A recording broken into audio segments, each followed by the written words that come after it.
Imagine waking up to find your life flipped upside down. That's exactly what happened to Sebastian Croft, a 35-year-old real estate mogul, known for sealing multi-million-dollar deals with the same ease as ordering his morning coffee. But today, he was racing against the clock to find a wife. Not for love, not even for companionship, just to secure a priceless art collection. All because of a quirky clause in his late aunt's will. Across from Seb sat Mr. Finch, the family's long-standing lawyer, as serious as ever, sipping a now cold cup of Earl Grey. The man had just finished reading Aunt Agatha's final and frankly bizarre request. Outside, the California sun blazed over the Pacific. The waves crashed below Seb's cliffside mansion in La Jolla. But inside, Seb's mind raced. She couldn't have just left me the paintings and a bottle of scotch, he muttered. The challenge: if he didn't marry within 24 hours, the entire Croft Art Foundation, valued in the hundreds of millions, would fall into the hands of his distant cousin and lifelong nemesis, Reginald Croft. The very idea made Seb's blood boil.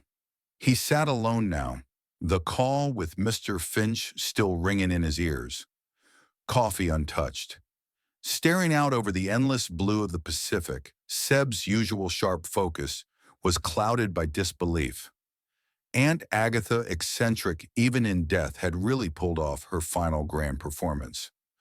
Moments later, the doorbell chimed again. Mr. Finch reappeared, briefcase in hand, gray suit impeccable as always.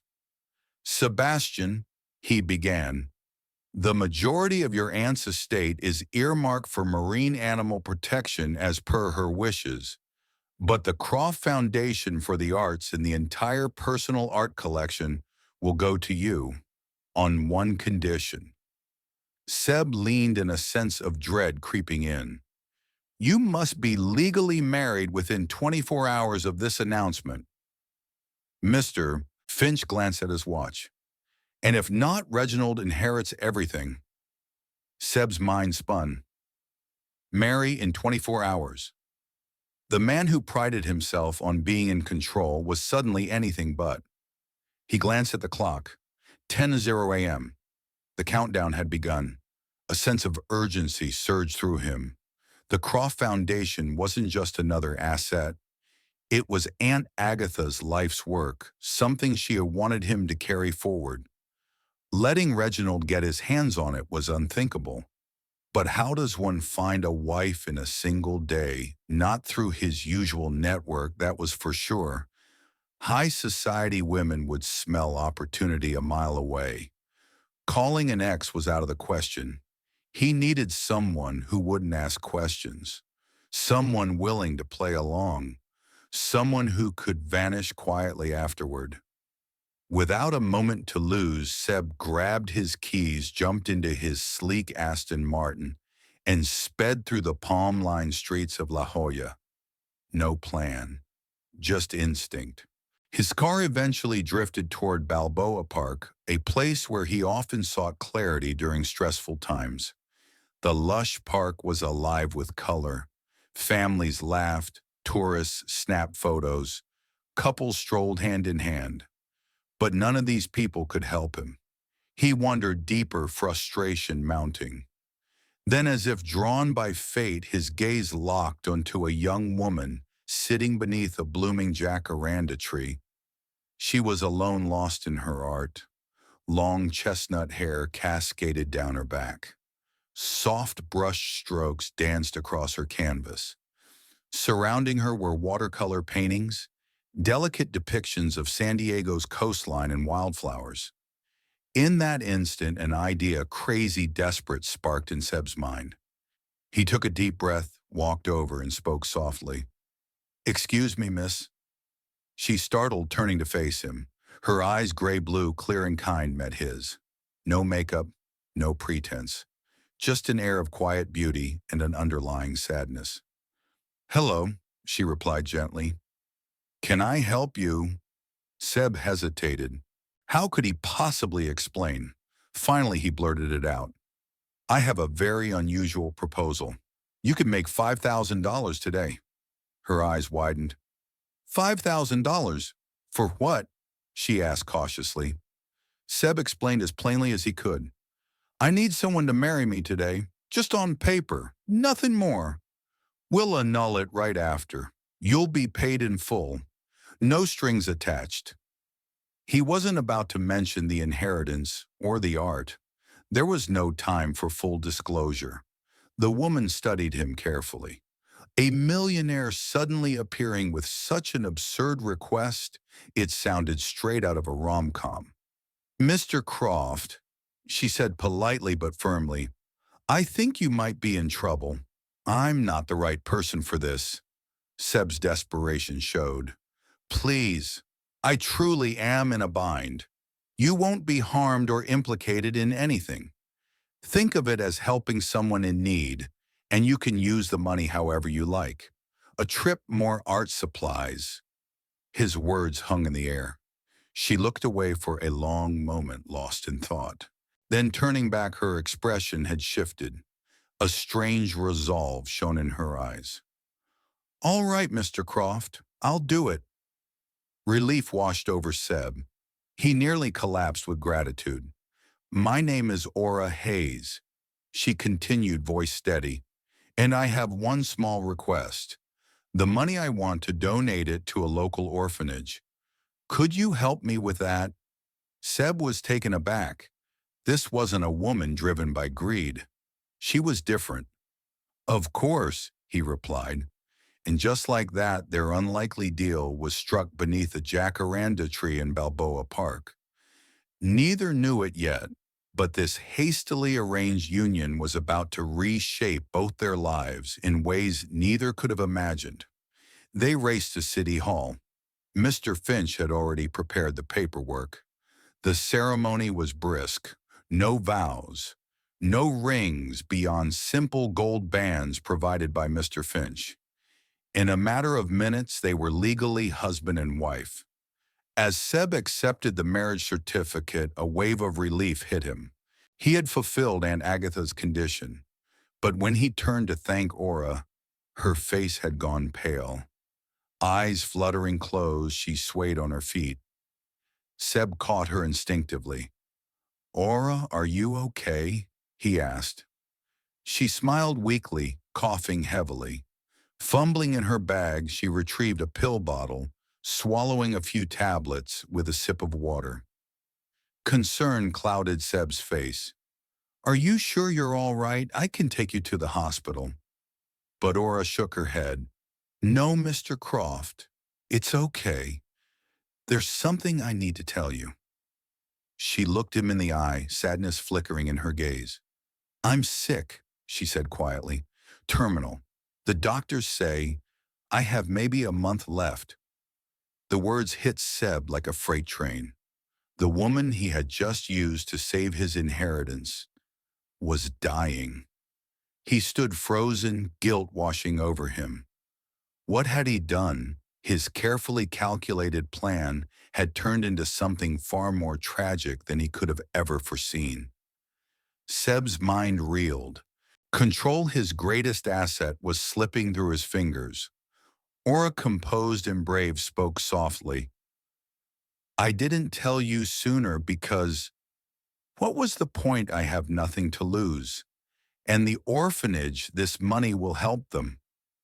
Her words pierced Seb's heart. He had seen her as a pawn in his game. Yet here she was, facing death with grace, thinking of others. The car ride back to his mansion was silent. The weight of the moment hung heavy between them. At home, Seb poured her a glass of water and poured himself a stiff drink. As he sat across from Aura, one thought crystallized in his mind. This couldn't end with a cold transactional goodbye. Seb set down his glass, taking a deep breath. Aura, he began, voice more hesitant than he'd ever heard it. I know this will sound strange, but I can't just let this be some fake marriage we undo tomorrow. Have you ever had a moment where pretending, led to something unexpectedly real?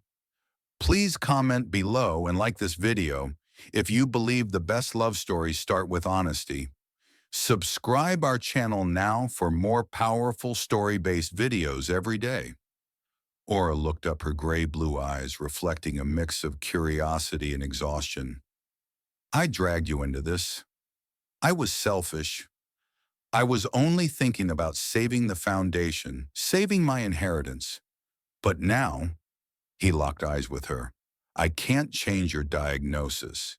But if you'll let me, I want to make this next month meaningful. Whatever you want to do, wherever you want to go, I'll make it happen. Aura blinked in surprise. This wasn't the cold, calculating man who had approached her in the park just hours earlier. She'd prepared herself for indifference once the papers were signed.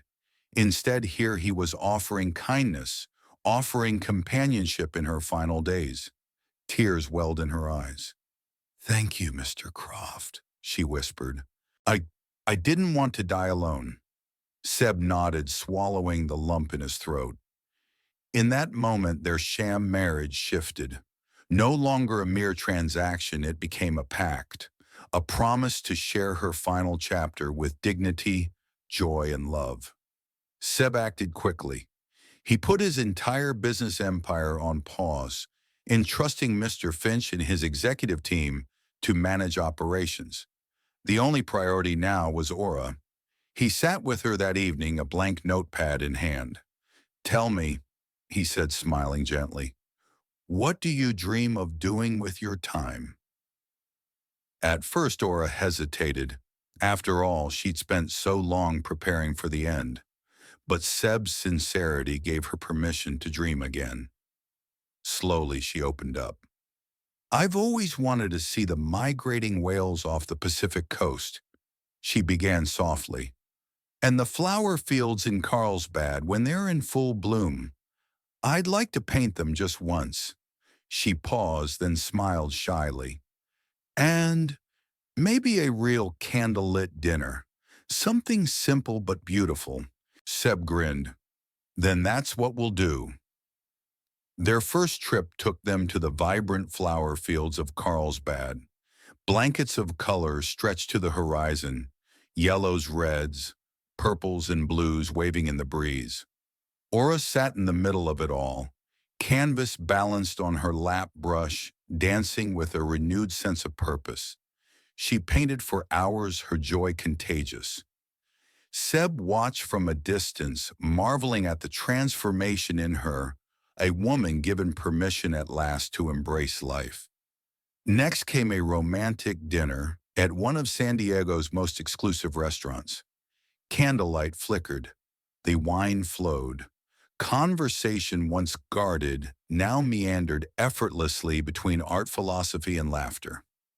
Seb found himself captivated not just by her beauty, but by her wit, her strength, her zest for life, even in the face of death. What started as friendship began to evolve. Something deeper, something neither of them dared name. But shadows loomed. News of Seb's sudden marriage reached Reginald Croft. Suspicious of foul play, Reginald hired investigators. It didn't take long for him to learn of Aura's illness. Sensing an opportunity, Reginald tried to challenge the marriage's validity. He wanted the inheritance, wanted to paint Seb's actions as manipulative and opportunistic. Seb, however, stood firm. "If you dare harass Aura, Reginald," he warned coldly, "I swear you'll regret it." With Mr. Finch's legal expertise and the help of Izzy Dubois, a compassionate hospice nurse Seb had hired for Aura, Seb gathered enough evidence of Reginald's past misdeeds to silence him. Now free from Reginald's interference, Seb focused entirely on making Aura's remaining days as full of life as possible. Aura, meanwhile, poured her heart into one final painting, a sunrise over the ocean. She worked tirelessly, capturing every ray of light, every nuance of the sea and sky. It was a symbol, a gift to Seb, a testament to the love that had bloomed unexpectedly between them. One golden June evening, as the sun dipped below the horizon, Aura rested on the balcony lounge chair Seb beside her. "You'll help the children," she whispered, "and never forget me." "I promise." Seb choked out tears streaming freely. With a final serene smile, Aura closed her eyes and passed peacefully in the arms of the man she had come to love. Seb held her close, heart breaking. For the first time in his life, the man known for his control and composure wept openly. Aura had changed him. He would never be the same. True to his word, Seb transformed the Croft Foundation. He established the Aurora Hayes Art Fund, dedicated to supporting young artists and funding charitable work in her memory. Reginald, defeated, slithered back into obscurity, powerless to touch the legacy Seb had now built around love and compassion. Seb, once the cold, distant tycoon, had evolved. Friends and colleagues noticed the change. His gaze was softer, his smile warmer. He found purpose not in wealth, but in helping others, carrying forward the values Aura had inspired in him. In the foundation's grand gallery hung her final painting, The Radiant Sunrise, a beacon of hope for generations to come. One quiet evening after an art exhibit honoring Aura's life, Seb visited Coronado Beach. Alone, he stood at the water's edge, waves lapping at his feet. In his hand, a small light purple daisy, the kind Aura often painted. As the sun set, he smiled, not in despair, but in gratitude. Love, though fleeting, had transformed him forever. The sun had nearly vanished beneath the horizon, casting streaks of crimson and gold across the sky. Seb stood motionless at Coronado Beach, waves gently lapping at his feet. In his hand, the single light purple daisy seemed to glow in the fading light, a small, fragile tribute to the woman who had changed his life forever. He thought of her final painting, now hanging proudly in the Croft Foundation's main gallery. The radiant sunrise over the sea wasn't just a beautiful piece of art, it was a symbol, a promise, a reminder of a love that had blossomed under the cruelest time constraints. Seb took a deep breath, letting the cool ocean breeze wash over him. The ache of loss was still sharp, but so was the gratitude.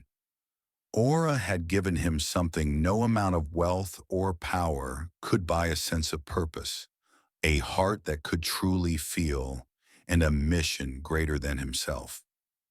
Back at the foundation, her legacy thrived. The Aurora Hayes Art Fund wasn't just a name on a plaque. It had become a living, breathing force. It funded scholarships for young, struggling artists. It provided art therapy programs for children in orphanages, the same cause that Aura had loved so dearly. Seb poured himself into the work. He attended every exhibition, spoke at every fundraiser, met with every student the fund supported. In every brushstroke he saw, in every piece displayed in the gallery, he felt her presence. He'd become a different man, no longer the cold, calculating businessman the world had once known. Friends and colleagues noticed the transformation. He listened more. He smiled more. He treated people with a gentleness and warmth that surprised even himself. Mr. Finch, too, had become more than a lawyer. He was now Seb's closest confidant. Together, they safeguarded the foundation from any future interference. Reginald Croft, thoroughly discredited after the failed attempt to seize the inheritance, had retreated from public life. He was no longer a threat. At the gallery's latest exhibition, Seb stood quietly before Aura's painting. Izzy Dubois, now a board member of the foundation and Aura's dear friend, approached him with a soft smile. "She would be so proud of you," she whispered. Seb nodded, eyes glistening. "I know," he replied. "I can feel her here, every day." The gallery lights dimmed, signaling the end of the event. Guests filed out into the night, but Seb lingered, unwilling to leave the space that had come to feel like a sacred connection to Aura. Eventually, he slipped away. Alone once more, he returned to the place where so much had changed for him, Coronado Beach.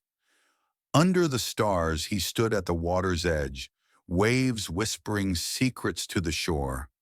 In his hand, once again, a single daisy. He thought of her laughter, her courage, her fierce determination to live fully, even when time was slipping away. Seb smiled, a quiet, serene smile. He had honored her wishes. He had helped the orphanage. He had brought life and love to countless young artists through her fund. And most importantly, he had changed not because he had to, but because she had inspired it. As the moon rose, high casting silver light across the waves, Seb whispered into the night, "I'll never forget you, Aura. You'll always be with me." Kerforanesham. And with that, he let the daisy drift out to sea, his final gesture of love for the woman who had taught him the true meaning of life, love and legacy. Thanks for staying with us until the end. If this story moved you, made you think, consider sharing it with someone who might need it today. Subscribe our channel for more powerful stories about love, self-growth, and human connection, and turn on the bell so you don't miss the next emotional journey.